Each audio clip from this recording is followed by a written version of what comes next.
Hello.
Good afternoon.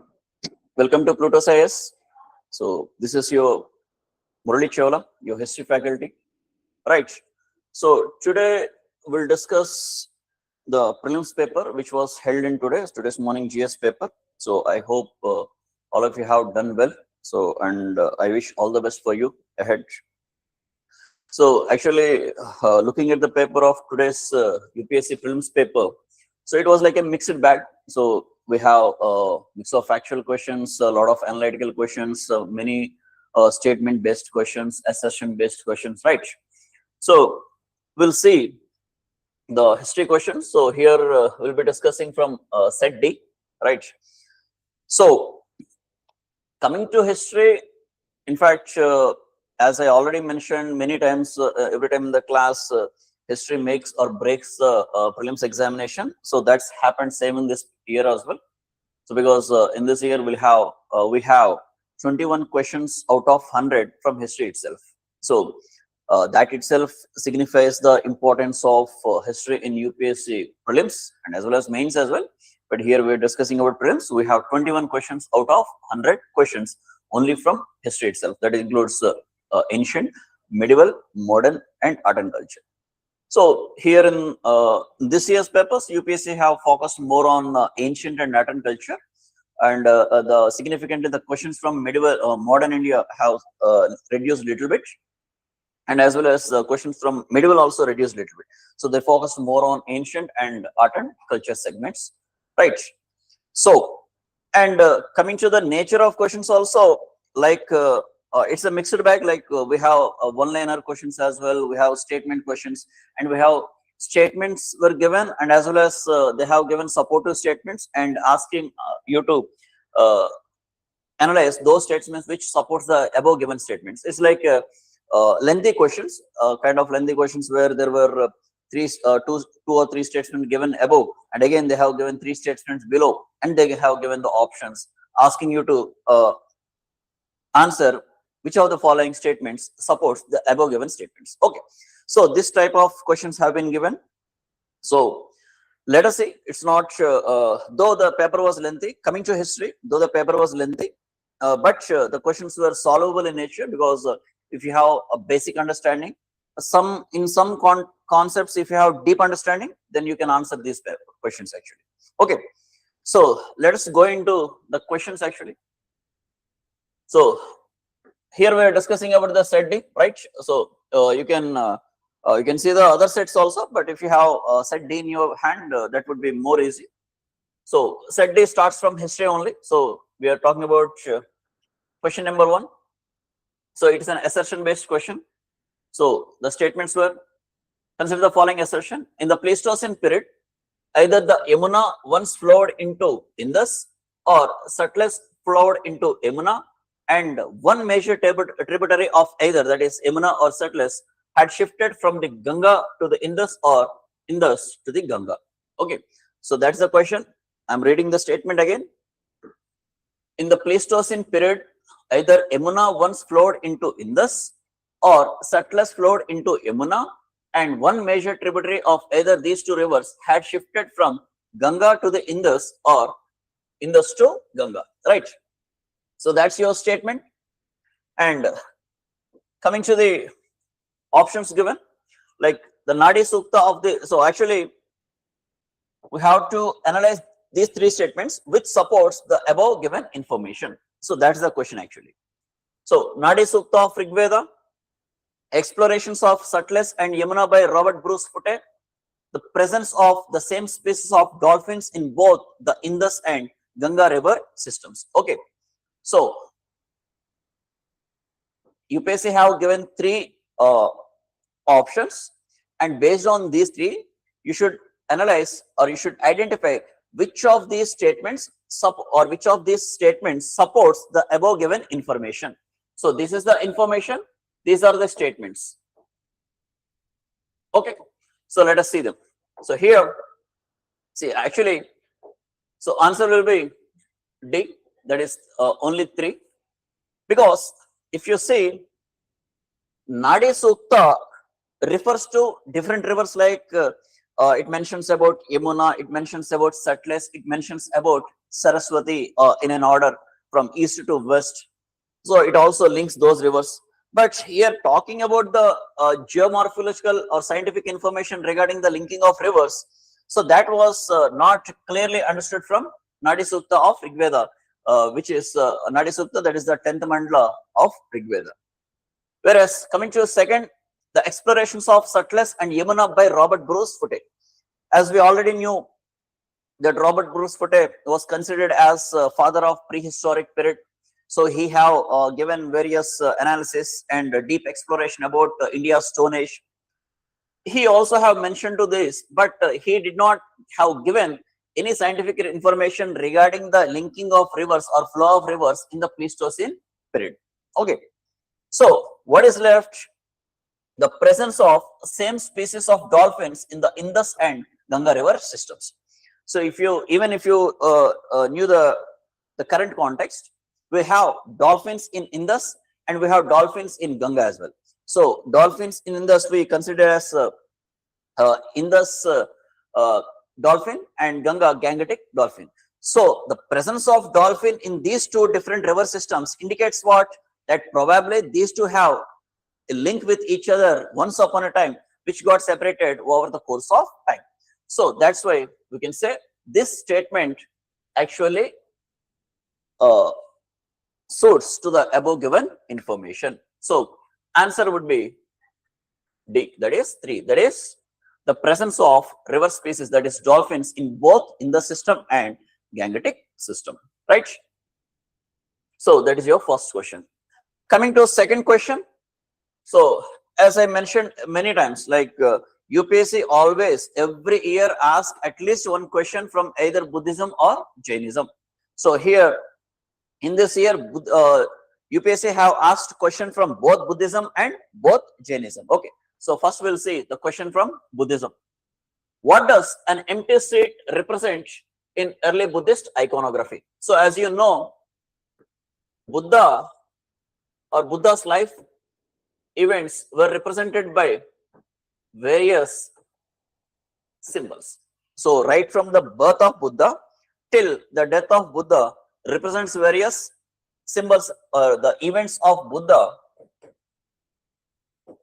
were represented by different symbols. So here, that's what the question is. So here, what's the symbol it has given? Empty seat. So the symbol the UPSC is asking is about empty seat. So empty seat refers to what? What event of life of Buddha? So here the answer is the meditation of Buddha. So if you say Buddha's first sermon, it was represented by Buddha's Mahaparinirvana or Mahaparinibbana, it was represented by stupa. Buddha's Mahavinishkramana, it is represented by horse, whereas empty seat represents the meditation of Buddha. Okay, so what's the question? What does an empty seat represent in Buddha's iconography? So that is meditation of Buddha. So if you see the other options, first sermon represented by wheel, Mahaparinirvana represented by stupa, and Mahapanishkramana represented by horse. So these are different symbols associated with different life events of Buddha, right? So moving on to next question. Next, again, this question from ancient India. If you observe carefully, last three questions were from ancient India only. Which of the following pairs of ancient and modern names of rivers are correctly matched? Again, we have even in the classroom discussion also have given entire list of ancient rivers and the modern names. Okay, especially ancient rivers from Vedic period. Okay, ancient rivers from Vedic period. Here, so if you talk about Vedic period rivers, Indus, Jhelum, Chenab, Sutlej, Ravi, and Bias. So these are the, in fact, if you refer to the Rigvedic period, the area of Rigvedic period is referred as Sapta Sindhu, that is Indus and its tributaries. Okay, so Indus and 5 tributaries, along with will have Saraswati as well. Okay, so Rigveda mentions about the people settled in a region called Sapta Sindhu. Sapta Sindhu means Indus plus 5 of its tributaries plus Saraswati. So what are they? Indus, Jhelum, Chenab, Sutlej, Ravi, Bias, and Saraswati. So here, Indus name, the ancient name was Sindhu or Sindh or Sindhu. Jhelum was Vitasta. Chenab was Askini. Sutlej was Satudri. Ravi was Paroshini. Bias was Vipasa. Saraswati, Saraswati. Okay, so now this is the information I have given. So you can identify here. So Vitasta means actually Jhelum. So this statement is wrong. This matching is wrong. Askini means actually Chenab. So this match also wrong. Paroshni, Ravi. So this is Ravi. So this is the one which is matched. Yamyavati, actually it's a river which is present in Jebu river. So it is identified with Jebu river, which is currently in Balochistan. So this was also unmatched. So what's the answer? The answer is 3 only. So the question is asking which of the following matches were correctly matched. So answer is Paroshni, Ravi, that is 3 only. So you can take this information as well. So Indus, Sindhu, Jhelum, Vitasta, Chenab, Askini, Sutlej, Satudri, Ravi, Paroshni, Bias, Vipasa, Gagarhatra channel, that we call it as Saraswati. Right? Next. Coming to the next question. Another question from ancient period. It is a cultural question, but obviously it is from ancient period. The question is asking the statements regarding Amaravati Stupa. Okay. So let us read the statements. It was located in Lower Krishna Valley. In India, it was next only to the size of Sanchi Stupa. The Amaravati school of sculpture made a lasting impact on later South Indian sculpture, and its products were carried to Sri Lanka and Southeast Asia. Okay. So these are the 3 statements. So asking, select the answer from the code given below. Okay. See, here the question is what? Question is about Amaravati Stupa. So if you talk about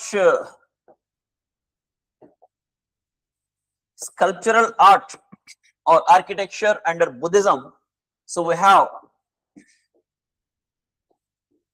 Gandhara school, Mathura school,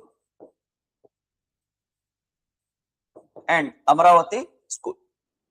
So under Buddhist art and architecture, especially architecture and sculptural part, so we have Gandhara School of Sculpture, Madras School of Sculpture, and Amravati School of Sculpture. So Amravati is a very important center of Buddhist art and architecture. So here Amravati represents both architecture and sculptural art. So architecture, that means Amaravati Stupa, and sculptural art, that is within Amaravati Stupa. Okay. So where is this Amaravati Stupa? It is in Lower Krishna Valley region. That means it is situated in Guntur district of Andhra Pradesh. So currently it is situated in Guntur district of Andhra Pradesh. That means nothing but Lower Krishna Valley. So that means statement 1 is correct. Next, see, as we know, the prominent stupas in India. So Sanchi Stupa, Baharu Stupa, Amaravati Stupa, these were some of the prominent stupas in India. So here the question is about comparing the size between Sanchi Stupa, which is in Madhya Pradesh, and Amaravati Stupa, which is in Andhra Pradesh. So here Sanchi Stupa, so Sanchi Stupa is around the height of 36.5 meters, whereas Amravati Stupa is of approximately 50 meters. So which is larger, Amravati or Sanchi? So Amravati is larger than Sanchi. Sanchi comes next to the Amravati. So this statement is wrong. Next, Amaravati School of Sculpture made a lasting impact on later South Indian sculpture, and its products were carried to Sri Lanka and Southeast Asia. Okay, yes, the statement is right, because this Amaravati Stupa, which was predominantly developed in South India, that is Guntur region, it started to develop under Shatavahanas, later continued by Ikshvakus, later continued to develop under Vishnugundins, and as well as later Andhra Pradesh rulers.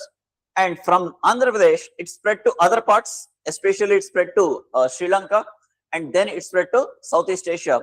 Especially this art was found in Indonesia, Cambodia, Vietnam, right? So in these areas, the influence of Amaravati Stupa had on these products were carried to Sri Lanka and Southeast Asia, right? So the answer will be, so 1 and 3 are correct. So answer is B, only 1 and 3. Got it? Next, coming to the next question. Which of the following pairs of the king and his dynasty in early historical Tamilakam is or not correctly matched? So it is asking about which are not correctly matched. Okay. See, Tamilakam here, that means the question is referring to Sangam age. Early historical Tamilakam means nothing but Sangam period. Sangam period means which is extended from 3rd century BCE to 3rd century CE. So it is one of the prominent period of South India. So when Mauryans were ruling over the northern part, the contemporary rulers in southern part was Sangam rulers. So Sangam dynasty consists of 3 dynasties. The Sangam age consists of 3 dynasties, that is Cholas, Cheras, and Pandyas. Cholas ruled over northern and central Tamil Nadu. Cheras ruled over Kerala region and Kongu region of Tamil Nadu, and Pandyas ruled over southern Tamil Nadu. Okay. So these are the 3 dynasties of Sangam period. Okay. So the question here is asking about the Sangam rulers only. So Senguttavan belongs to Chera. Udiyincheral, who also belongs to Chera actually, not Chola.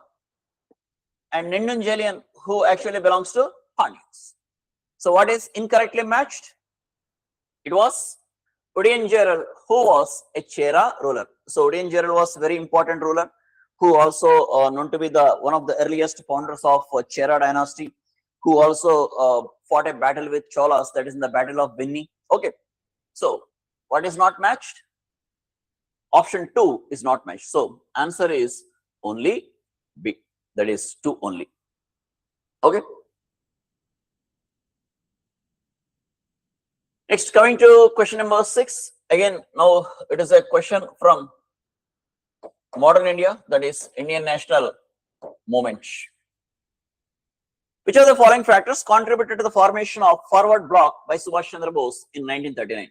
So as we know that Subhash Chandra Bose, who was earlier part of Indian National Congress, later founded his own party called Forward Bloc in 1939.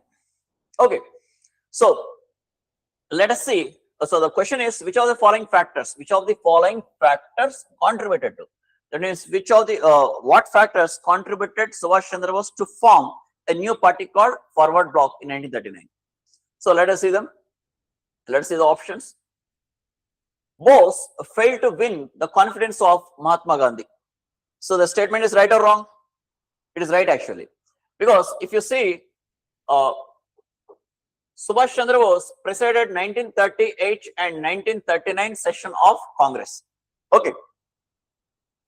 If you go back to the history of 1938, by this time, so he presided Congress session.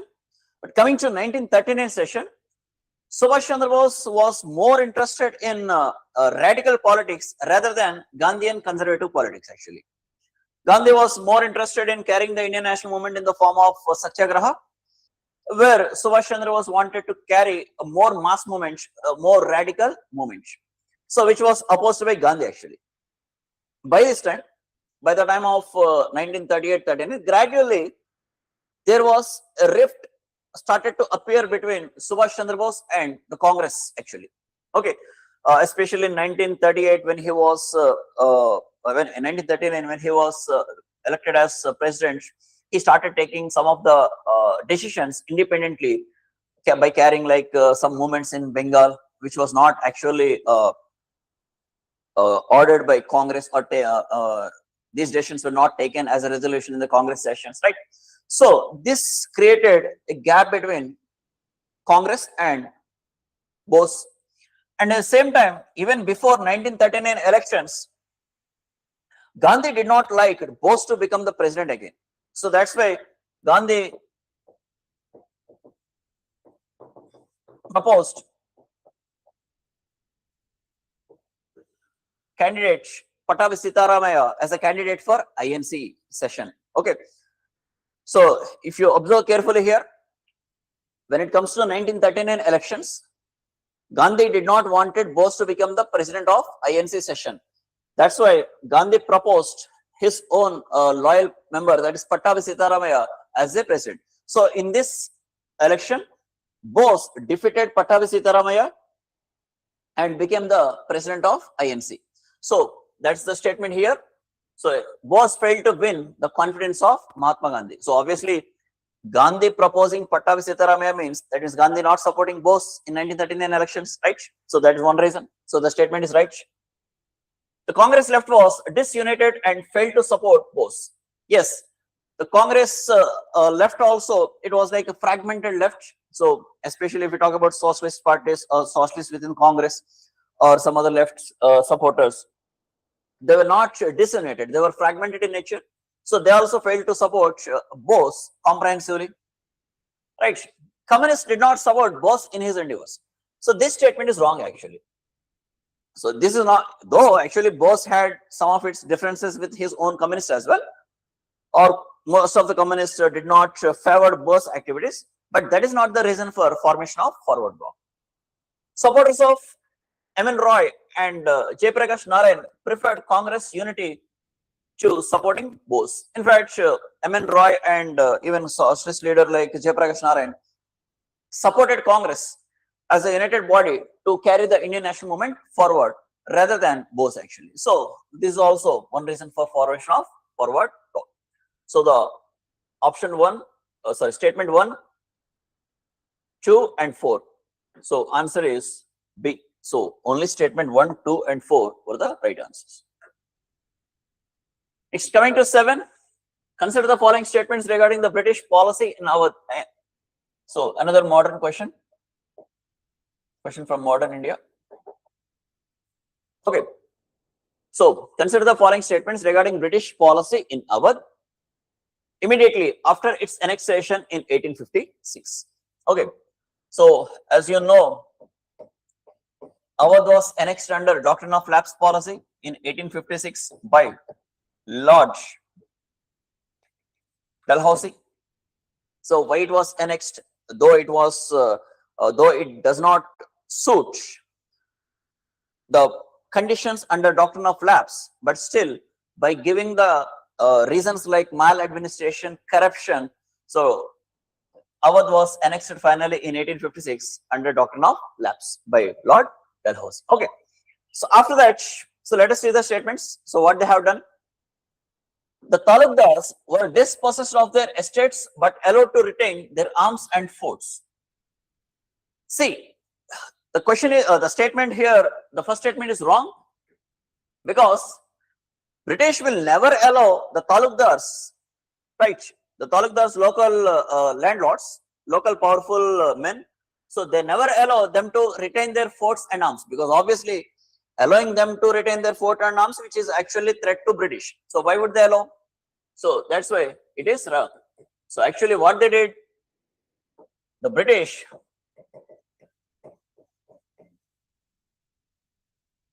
dispossessed the arms of talukdars and ordered their forts to be destroyed. In fact, actually British ordered that the talukdars cannot possess arms and their forts should be destroyed. So statement 1 is wrong.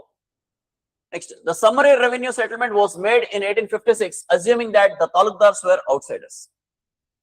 So these talukdars who were holding lands in Awadh, so actually under this summary settlement which was made in 1856, the talukdars were considered as outsider actually.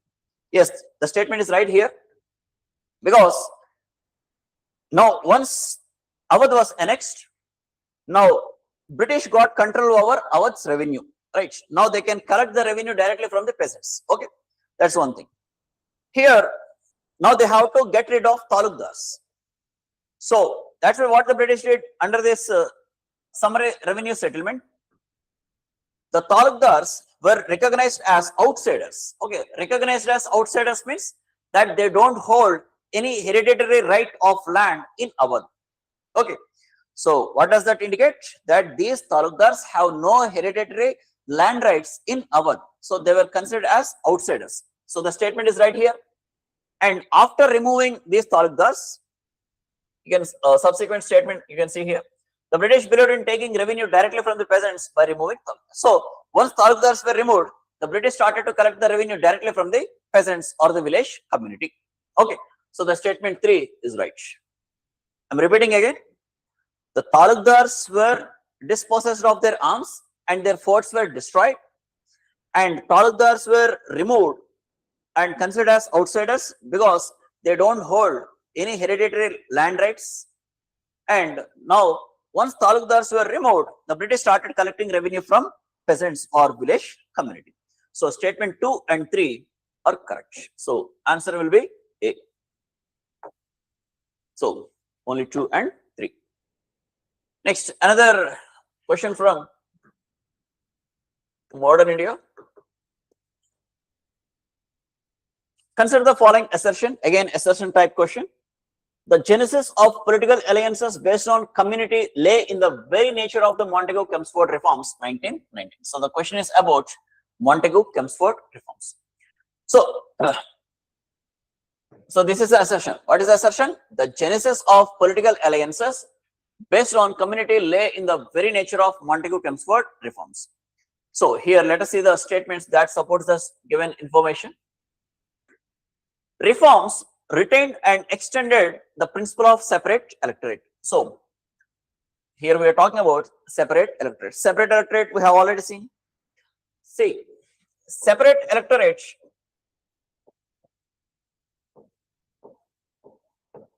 was for the first time extended to Muslims in 1909 Act. Listen carefully. Separate electorate was extended to whom? Extended to Muslims under 1909 Act. So now we are talking about which Act? 1919. So coming to 1919 Act, separate electorate was removed or continued? So it was continued. So that means in 1919 Act, under 1919 Act, separate electorate was retained, and in fact it extended as well.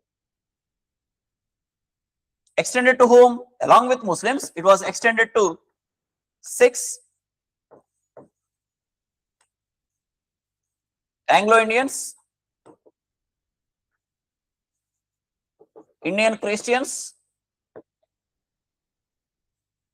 and Europeans. Understood? So, separate electorate was granted to Muslims for the first time in 1909. And that separate electorate was retained in 1919, and apart from Muslims, it was also extended to other communities as well. Okay, so the statement 1 is right. Next, separate electorates were supposed to counter Indian nationalism, which was going stronger. So obviously, separate electorate is a policy that supports the divide and rule policy of British. So what is divide and rule policy? That they wanted to bring or segregate the Indian sections on the basis of caste or on the basis of religion, so that it can weaken the growing nationalism. So that's what obviously separate electorate is a counter to Indian nationalism. So the statement is also right. Next, deprived classes rallied around the favors inherent in separate electorate. So generally, deprived classes favored separate electorate and rallied around the British, demanding for separate electorate actually, which was fulfilled in next act, that is 1935 Act. So that because why they did so? Because they believed that grant of separate electorate to depressed classes improve their social status and as well as provide them some political rights. So the statement 3 is also correct. So answer would be 1, 2, and 3. So next, another factual information, factual question. Question number 9. Pandit Mallikarjun Mansur, the famous classical singer from Karnataka, represented Jaipur Atrauli Gharana. So answer is D. So he was one of the most prominent Hindustani vocalist from Karnataka. He was a Padma Shri awardee. Later, he was awarded Padma Bhushan. Later, Padma Vibhushan. He was also awarded fellowship of Sahitya Sangeet Natak Academy. Right. So the answer is D. Jaipur Atrauli Gharana.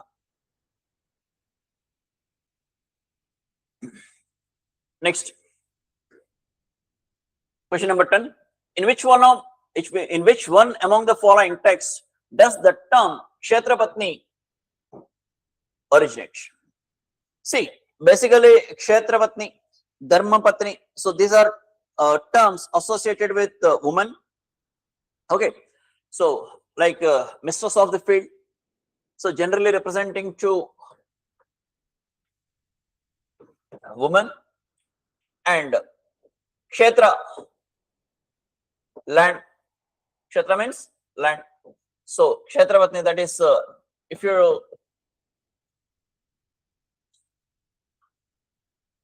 you see ancient period, again this question is from ancient period actually.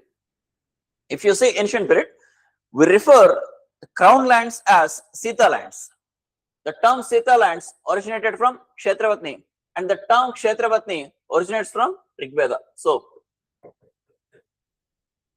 it is referred in hymn 4.57. So in the hymn 4.57, the term Kshetrapatni was referred as the mistress of field. So Kshetra, that is the field or land. Patni, that's woman here. So that's where the term Sita lands continued in the later periods as well. So the answer is Rig Veda. Next question is, which one of the following Carnatic music ragas is similar to Raga Belawal in Hindustani music? So the answer is Dheera Shankarabharanam.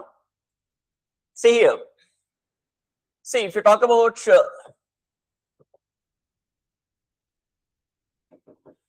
Indian classical music, so we have two schools here. One is Hindustani music and the other is Carnatic music. Okay, so Hindustani music developed in North India, Carnatic music developed in South India. Okay, so here,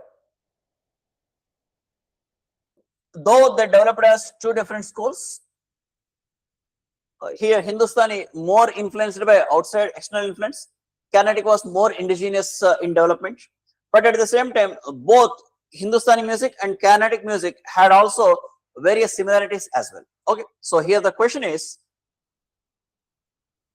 which one of the following Carnatic music ragas is similar? So here, Raga Belawal is a type of Hindustani music. So Raga Belawal, or also called as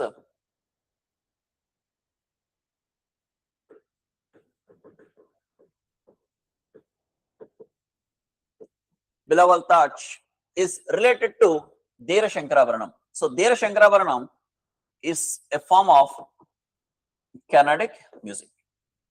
Why they are similar to each other? Because both Raga Belawal from Hindustani music and Dheera Shankarabharanam from Carnatic music both uses similar musical notes and both uses same Shuddha, that is natural notes. Got it? So Raga Belawal, which is from Hindustani music, and Dheera Shankarabharanam, which is from Carnatic music, both have similarities because both uses similar musical notes and both uses same Shuddha. So that's why Raga Belawal is related or similar to Dheera Shankarabharanam of Carnatic. Right? So the answer is D. Next, again, let's come to question number 12, which is of modern India. See, the question is, the artificially fixed rupee sterling exchange rate prescribed by the Hilton Young Commission of 1926 was adopted by the British government for which one of the following reasons? See, in 1926, the British government appointed a commission called Hilton Young Commission. Especially, this commission was appointed post-war. Post-war, especially to the objective of this to improve the Indian currency actually. Okay, so here this commission recommended for fixing exchange rate. So that is rupee to pound sterling. So here it was a fixed at 1 shilling 6 pence. It was increased to 1 shilling 6 pence because earlier this exchange rate was 1 shilling 4 pence. So under this commission, it was recommended to fix at 1 shilling 6 pence. So that means Indian currency value was improved. Okay, so obviously, why they have done this? This facilitates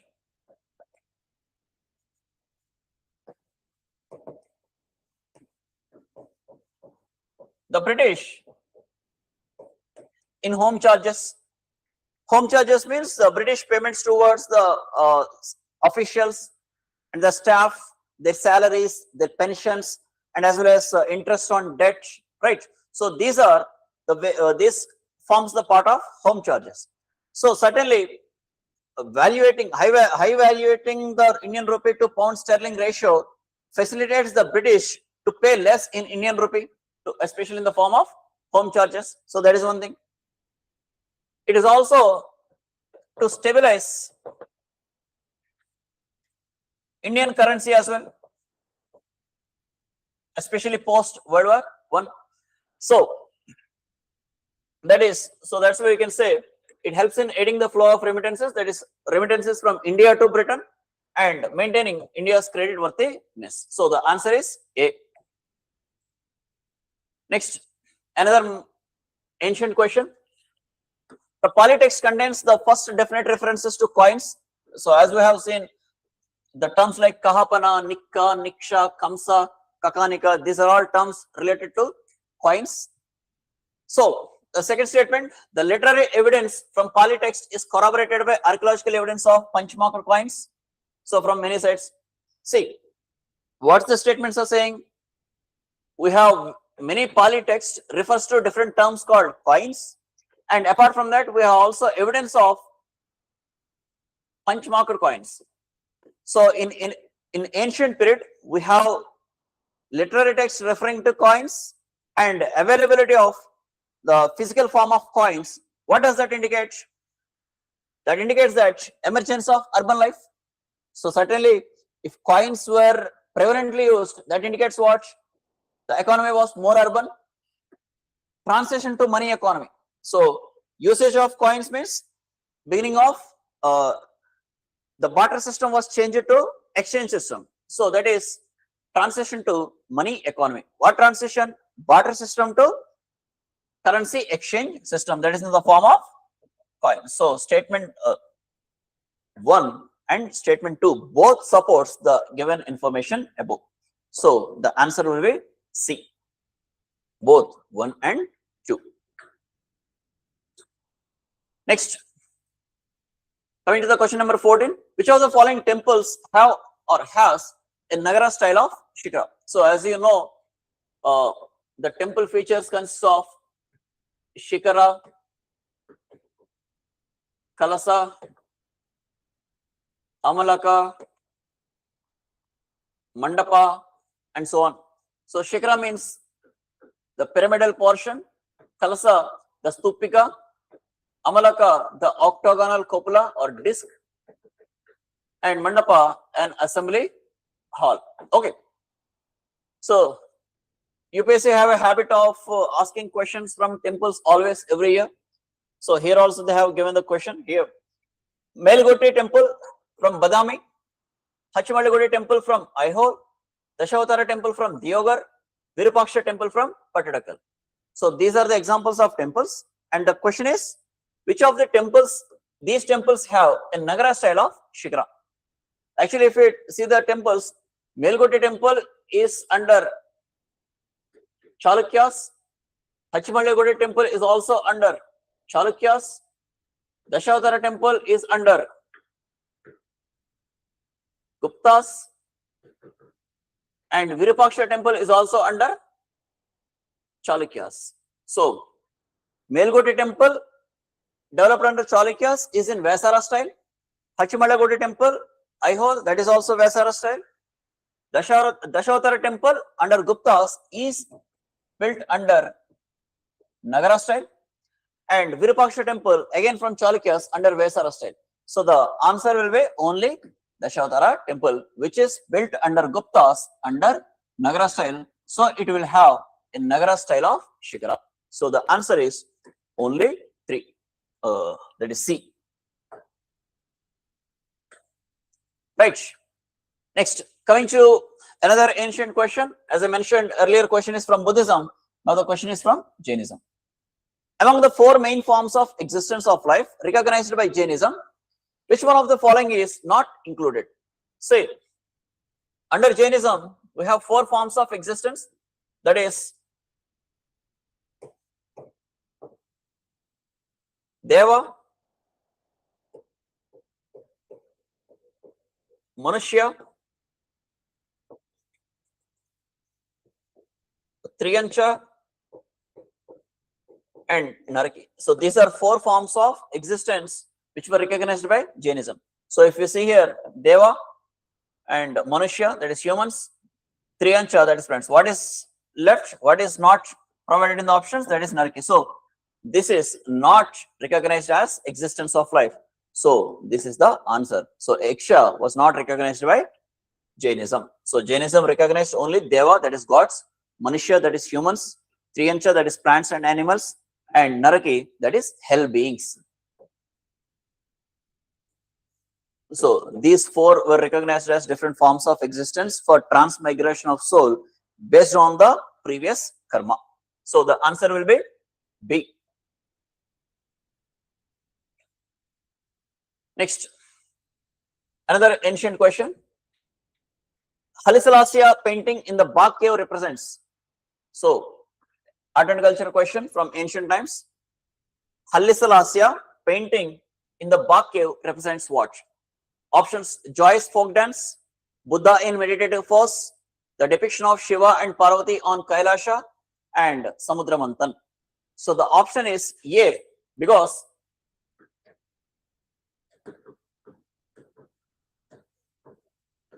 if you divide this term Halisalasya into two terms, Halisa plus Lasya.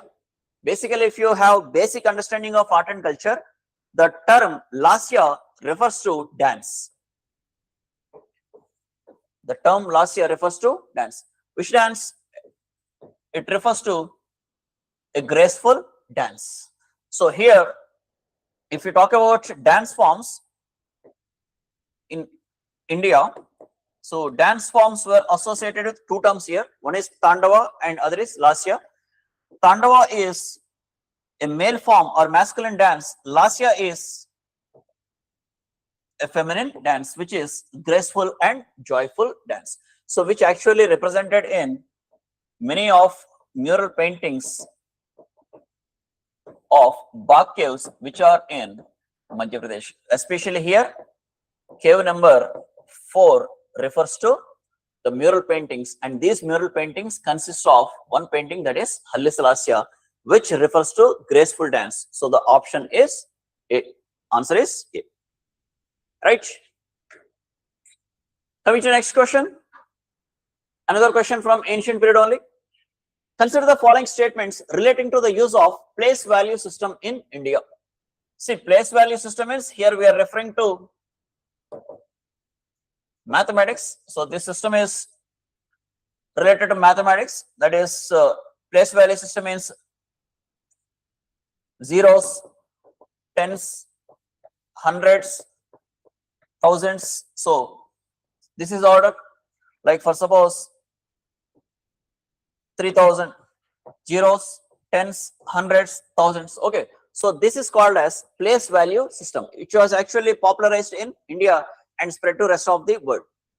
So this place value system was predominantly found in Mankani plates or Mankani epigraphic inscriptions from Gujarat of 6th century CE. Yes, the statement is right, because Mankani inscriptions, Mankani epigraphic plates or Mankani copper plates were the earliest plates which refers to place value or decimal system in India. So the statement is true. 16th century, actually, these land grants became much popular. So as these land grants became popular, which started in 6th century CE or even 5th century also, we have seen a lot of land grants. And by 9th century, it became a very common practice and spread to different parts of the country. Okay, so option 2, sorry, statement 2 is also right. The place values have been found in Sanskrit inscriptions in Southeast Asia as early as 7th century. So not only in India, this place value system also spread to different parts of the country, especially Southeast Asia. Especially we found them in Indonesia. So the statement 3 is also correct. So the answer will be 1, 2, 3. So what is this place value system? Which is a decimal system related to mathematics, referring to decimal places, so which were evident for the first time from Gujarat copper plate inscriptions from Mankani. Next, coming to the question 18. Consider the following statements about archaeological findings in Harappa. So let us see the statements. There is a wide occurrence of spindle walls in the houses, but absence of spindle wheels. Weights and measurement scales complete with graduations have been discovered. Third, there are houses built in large part with baked bricks around relatively spacious courtyards with their own wells, bathing platforms, and large rooms. So these are the three statements given. So now you have to understand. So this is the information. Now let us see the statements, whether these statements support that above information or not. Okay. The statement 1 suggests that spinning was a laborious activity done at home. See, if you see the statement 1,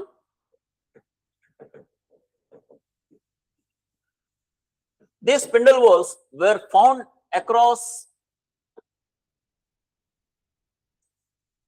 various places, various sites like Mohenjo-daro and Banawali.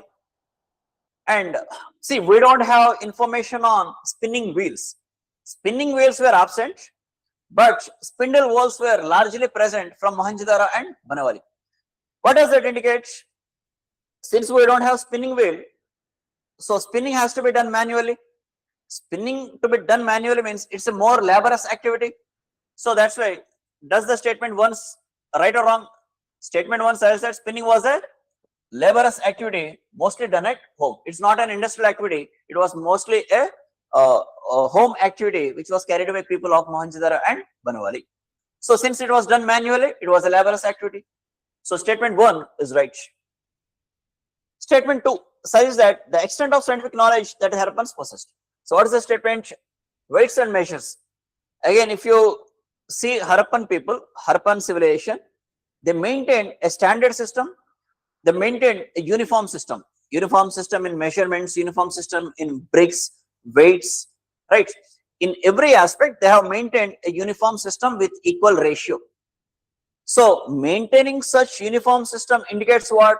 They possess a better scientific knowledge of measurements and weights. Okay, so statement 2 is certainly right. Statement 3 says the emergence of common property system. So basically in Harappan civilization, they have maintained, every house had their own bathroom, every house had their own courtyard, right? They have their own tanks, wells. So let us say if you talk about wells, we have private wells, we have public wells. So public wells were situated outside the house, private wells were situated inside the house. So this indicates what? Common property system or private property system? Actually it indicates private property system. So this statement is wrong. So statement that is correct were only 1 and 2. Okay. Next, coming to 19. Which of the following statements about Eka movement and Bardoli Satyagraha is correct? So again, statement, question from modern India. Question, option number A. The Eka movement was throughout supported and organized by Congress, while Bardoli Satyagraha was initially independent of Congress influence and was only in the last stages supported by Congress. See, Eka movement, which was occurred in 1921, Bardoli Satyagraha occurred in 1928. Okay. So looking at the option A, option is saying that what? Eka movement was supported throughout and organized by the Congress. It was not actually supported and organized by the Congress throughout. Actually, it was supported only in the initial stages.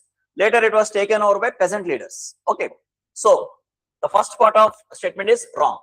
What is wrong? Congress only supported the Eka movement in initial stages, but not throughout the movement. Okay, while Bardoli Satyagraha was initially independent of Congress influence and was only in the last. In fact, coming to Bardoli Satyagraha, right from beginning to last, it was organized and supported by Congress, which was led by Vallabhbhai Patel. So this option A is wrong.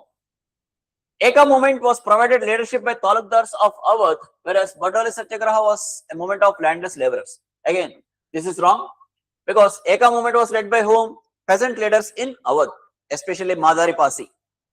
Whereas Bardoli Satyagraha was also led by landless peasants. especially against. So Eka movement was against landlords. Badoli Satyagraha movement was against increase in the rents, okay, by the British. So this statement also wrong. Badoli Satyagraha was a campaign against enhancement of land revenue, whereas Eka movement was a protest against extraction of rents. So as I mentioned now, Badoli Satyagraha was against home British increase in taxes, the land revenue, whereas Eka movement was against landlords who are collecting illegal rents. Okay, so this statement C is right actually. Eka movement was located in Varanasi and Mirzapur districts, while Badoli was in Surat. Badoli was in Surat actually, and Eka was in Sitapur. That is in Awadh. Okay, so this is also wrong. So answer is C. Okay, so coming to the next question. Consider the following statements about Rigvedic period. So let us read the statements. Irrigation from wells allowed agriculture to expand away from floodplains and strips on river margins into the present Punjab and Haryana plains, having underground water levels reasonably close to the surface. Statement number 2, drought animal power was employed to draw water out of the wells.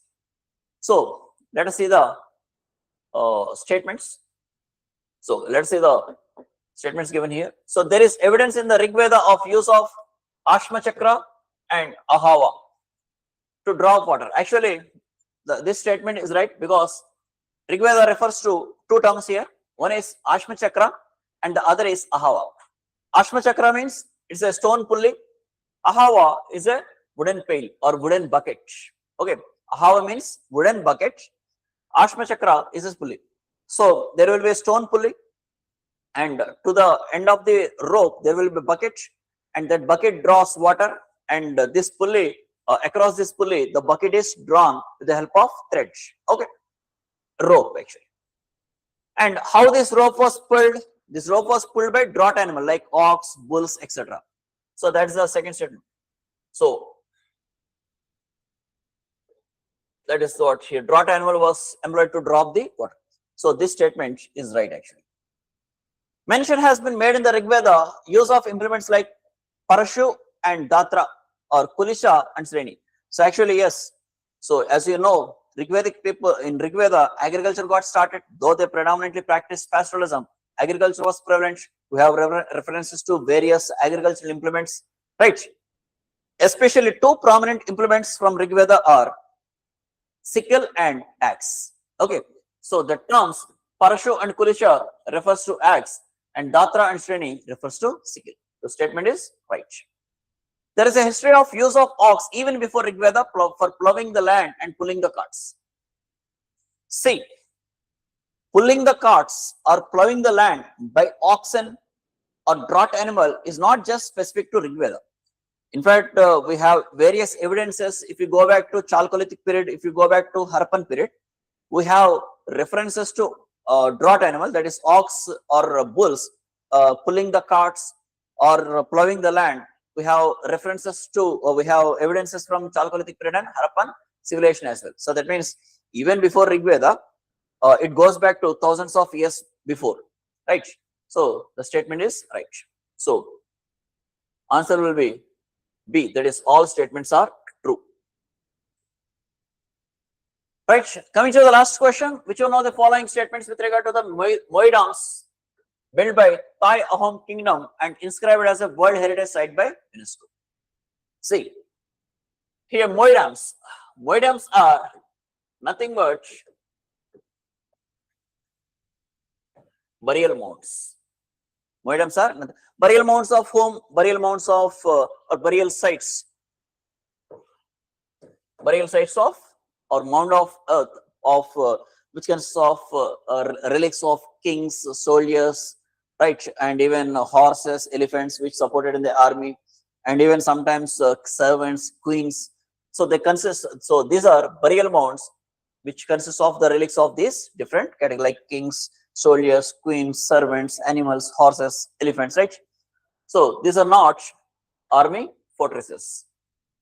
They are not recreation centers. Actually, these are burial mounds. So that could not be recreation centers. So these are burial grounds of royals and nobles. That's true.